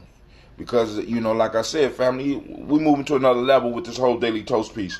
Miles Brown, Miss Ann, Robin and Tex, Anna Davis, Herman Brown Sr., Rosalie Tilly, Georgia William Walter, Christopher Fanny Gasson, Aunt Lena, Uncle Chris, Aunt Fiend, Cleveland and Geneva, Brown, Margaret Ellis, Wash Ellis, Cecil Ellis, Alvaro Brown, Gina Gaines, Herman Brown II, Barbara Twiggs, Wash Ellis Jr., Katie Ellis, Nikki Ellis, Jamon Jones, Jeremiah Toppin, John Fallard, Montague Pittmanell, Nomo X, Pet Maya Rob, Malika Fakur, Dr. Marianne Williams, Kojo Kamal, Elder Farmer, Elder Millie Dixon, Tony Clark, Pastor Yusef Weston, Elder Ajani, Elder Ron Coleman, Robert Donaldson, Alfred Brofro, Hector Jr., Jay Edwards, Carla Harris, Grace Lundy, Inez Harris, William Bill Moss, Phyllis Rowe, Sterling and Lucy Wright, Dergale Pullen, Luxter Brother, Miss Eda Brooks Crawley, Miss Marie Nelson, Mr. Frederick Crawley Sr., Miss Jerry Brunson, Mr. Alonzo Johnson, Miss Marie McDowell, Janice Foster, Charles Jordan, Kel Smith, Walter Smith, Richard Triggs, Francis Johnson, Mary Franklin, Jimmy Williams, Daniel Ford, George Gibson, Nana Loretta Clark, Inez McCrae, Fritz Clark, Frankie Justice, Katie Justice, Derek Rindelman, Virginia Rogers, Reverend James Smith, Louis Henderson, Calvin Spratling, Mary Elizabeth Walker, Raymond Walker Sr., Sarah Jane Carter, Michael Ford Jr., Kellen D. Russell,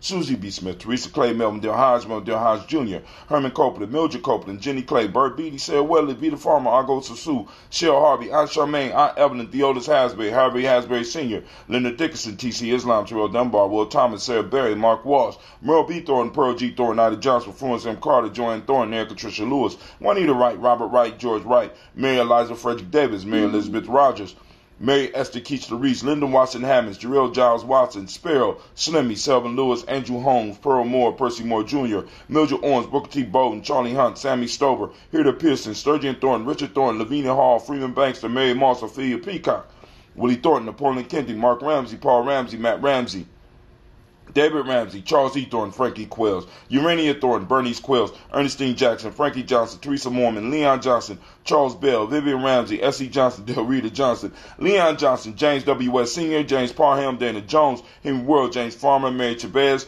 Leon Gray, Bessie Johnson, Hattie Levester, Mary Moreland, Paul Moreland, Elder Caleb, Rosemary Martineer, Elder Amatep Wellman, Fred Douglas Triggs Sr., Thelma Triggs, Thomas and Lula Berry, Lacey and Eleanor Howe, Frank and Russell and Davis, Fred Douglas Triggs the second, Vina Triggs, Reverend Eddie Moore, Helen Footer, Eugene Jackson Sr., Richard Ellis, Silas Alexander, Charles Maxwell, Percy May Alexander, Arthur Reynolds, Stanley Lockhart, Ricky Lockhart, William Lockhart, Woodrow Lockhart, Brenda Porter, Deacon Hargrove, Carla Sawyer, Andrew Parker, Doris Donald, Ellis Murphy, D'Amico Russell, Dillamon Aries, Gene and Ruth Jones, and Jana Callahan. At this point in time, I think it's important for all those that's new to the journey, if you want to add your people to the list, inbox me on Giami Journey.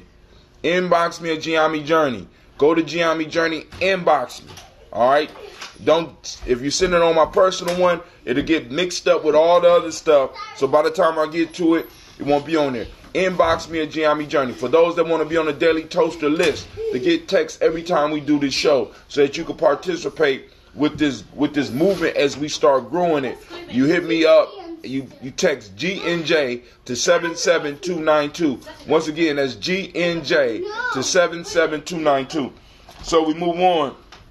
William Walter West, Nigel Paris, Elja Basiji Falani, Jim Robinson, Gladys Johnson, Valerie Clark, John and Mary Sullivan, Dirk Johnson, Antonio Johnson, Delise Waters, DeFriedis Hines, Inez Bostic, Edna Bostic, Winifred Scantleberry, Wilson Haley, Elmer Hines, Phyllis Lee, Eugene Spratling, Calvin Spratling, Charles Wooden, Penny Brown, Roy Lee Printup Jr., Miriam Johnson, Wilbur Longmire, Edith Catney, Janice Carter, Michael Carter, Leon Pina Carter, Margaret Carter, William Carter, Lisa Jordan, Charles Lee Mosley, Dorothy R. Blair, Ransom Evans Sr., Sam Evans Sr., Nalon Blair Sr., Edward Stevens, Sue Ann Stevens, Joe Davis, Timothy Butler, Gene Holmes, Dana Jones, Peter Charles, Christy Nichols, Cardinal Robinson, Rosemary Charles, Ada Pearl, Bob Ingalls, Jack Wallace, Warren M. Finch, Warren P. Finch, Tim Ingalls, Audrey Finch, William Billingsley Jr., Jennifer Sensenbaugh, Hazel Gasson, Jerry Brantley, Brian Watson Jr., Kaneko Parsons, Jason Kathy Bradford, Thomas Bradley, also known as Uncle Buki, also known as Gypsy, Reverend Roosevelt Word III, Stacy Trice, Frank Smith, Mother Bertha, Michael Leonard, David Brown, Ruth Carter, June Cox, Ruth Cox, Paula Cox, Ronald Irving, Judy Hubbard, Irene Johnson, Francis Boots Jefferson, Dan Wilkinson Sr., Emma McClendon, Jerry Doyle, Mina Robinson, Mary Nichols, Patricia Williams, Shabaka Teray, Greg G2 Gibson, Donna Hill, Richard Gleavers, Lee Irby, Tommy Irby, Boyd Irby, Jim Gaucher, George and Haley Johnson, Archie and Margaret Armstrong, Diane Scott, Erica Armstrong, Claire Fox, Gene Evans, Archie Beck, Anna McGill, Charles McDaniel, Christine Cottrell, Aunt Becca, Alice Arnold, Arthur Arnold, Hattie Reed, Charles Reed, Eula and Andrew Baker, Patricia and Edwin Brooks, Gwendolyn and Bob Hatch, Kimball Vernon, Bradley Kim, Janie Harriet Tubman Kate, Spencer Sturgis, Sally Mae Baker, Ethel Baker, Creola Baker, Geneva Baker, Aaron Eno Baby Hatch, Hatch Sr., Nat Mally Miller, Halsey Hatch, Dad Cleveland, Mother Gibson, Alex Nixon, John Bowie, Lester and Rachel Saunders, Doretha Ross, Viola Ross, Robert Nelson, Francis Stevenson, Leroy Stokes, Neely Johnson, Fletcher Swan, Maddie and Charlie Scott, Ida Casey, Thomas Cover, Vivian Stevenson, Mona Ann Lewis, Cornetta Lyman Lewis, John Jackson, William Dallas Lewis, Mary Francis, Chappelle Jackson, Michael Slade, Joanne Perkins, Richard Jackson, Martha Ford Dawson, Big Mama, Nanny Harris, Eva Ford, James Hairston, Margaret Towns, Mary Williams, Leroy Q. Heath Sr., Albert Moore, Miss Vanilla, Albert Motley, Geraldine Elizabeth, Douglas Thompson, Erlington Houston, Lud Alls, Elijah Alls, Jerome Alls, Henry West Staten, Joe Jamel Alls, Ann Pierce, Donald Carter, Lily Green, Nathan Green, Beth Vaughn, John Dewey, Ruth Beard, Tim Butler, Ramey, Laura Newton, J.B. Foggy, Thomas Newton Sr., Baba Naeem, Jeanette Sanders, Jerry C. Sanders, Roy Pruitt, H.J. Brantley Sr., Henry Wilson, Rufus Jenkins, Minnie Wilson, Catherine Sanders, Muriel Ellis, Elizabeth Sanders, Henrietta Irby, Mildred Armstead, Margaret Armstead, Catherine Anthony, Ruby Brown, Charles Walker Sr., Charlie Walker, Cecil Russell, Diane Urban, Haroon Phillips, William Ford, Margaret Logan, Phyllis Barnett, Lee Urban Sr., Michael Urban, Ozella Watson, Hugo Watson, John Caldwell Sr., Robbie Lee Caldwell, Nevaeh Mitchell, Ron McCormick Sr., Sabrina Easley, Rayshawn Easley, Javea McCormick, Barbara Ann Reed, Dorothy Ann Reed, John Reed, Shekel Maha Reed Jr., John Reed Jr., Patricia Reed, Edward R. Benson Sr., Ethel H. McNair, Lois Fernandez, Jacqueline Broaders, Reginald Oliver, Mazarine Cofer, George Swan, Edmonte Grayson, Charles Scott, Charles H. Scott, Michael Morgan, Charlene Morgan, Sybil Edwards McNabb, Annie Ferguson, William Ferguson, and Shelby McClendon. And we moved to our new book. We got our book. I'm going to take this to the Per Ankh. I'm going to try to remember to take it with me to the Per Ankh so that I could officially enter the elder who's coming in. We salute Joella Giles, James Carswell. And we also salute Liberta Adams, also known as Aunt Sis. We lift up our glass and we salute and we say Ashe to all of our ancestors. From their family, where do we go? We move on. And you know who we toast? We toast this present moment. In this now, right now, we are on Kuumba. The day is creativity. The demonic principle of the day is order. The color is orange. I couldn't find my orange shirt. I found my yellow and my blue shirt, though. The hermetic law that's on for the day, in case you want to, you know what I'm saying, because sometime we need to get off of the Nguza Saba, and we might need to look at some of the laws in the universe. Cause and effect. Male name today is Kwame. It's your day, Kwame. We lift it up for the Kwames. And it's female day, and the female name is Amma. Shouts out to all the Ammas. Family, what I need y'all to start doing is researching and finding your day name. Post your day name up on Giami Journey so that I know who I'm toasting, because on your day, that's your day. God damn it, let's celebrate it. I want to be able to read names for people whose day it is. You understand what I'm saying? Because our ancestors broke it down into a 7-day period where we're able to know characteristics of individuals. And that's one of the sciences that we need to take a little bit farther. But we in the now right now, toasting the now, family, boom. We salute the now because in the now we build everything upon which our children will be able to stand. Next. We salute our future, our children, our children's children, on to infinity, family, because we know we have no business in the now. Our children will have a firm foundation to be able to stand on and be able to call on each other and get services, right? Value each other. So we raise the glass in advance for our children on to infinity, and we say Ashe from near family. We move on to all of our relations, and we say thank you, Sasha Mosh. From their family, we move on and we toast. This is the selfish libations. What is it that you need in this moment to make life better? Don't be asking for no yacht. What do you need right now in this moment?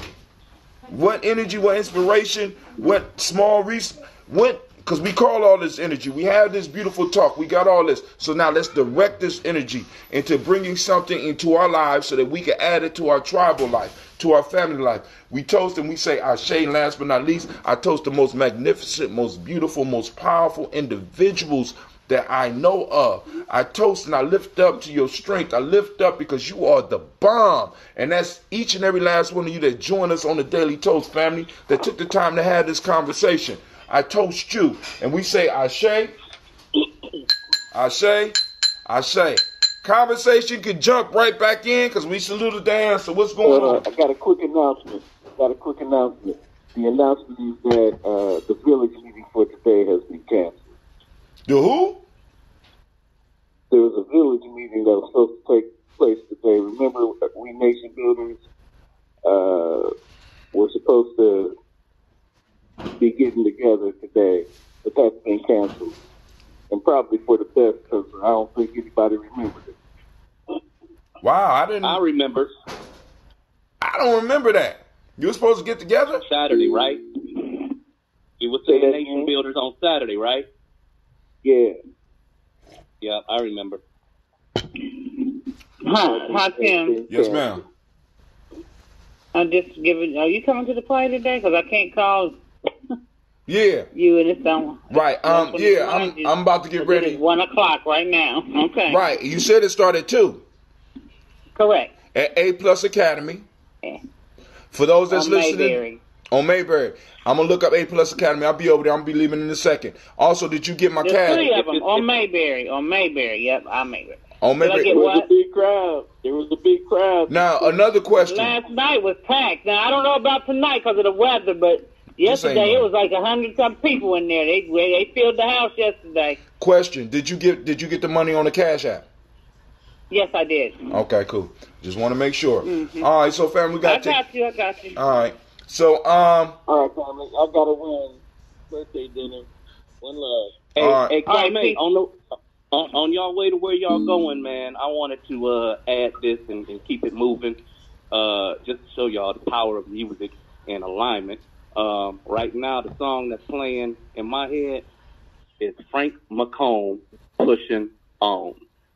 So keep pushing on, and Frank McComb. If y'all want to get on that vibration and y'all want to continue a conversation, I'm on it right now.